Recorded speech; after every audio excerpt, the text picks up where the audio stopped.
Today, we'll show you how to build a pet emergency kit. Building a pet emergency kit is simple and crucial. Here are the essential items you'll need.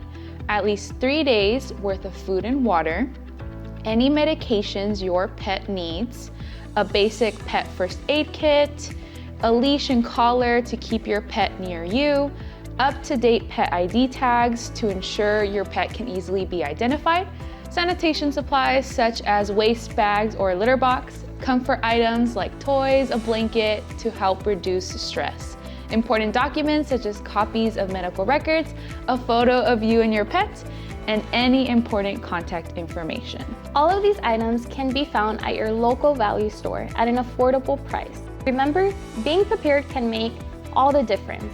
Build your pet emergency kit today and ensure you and your pets are ready for a disaster.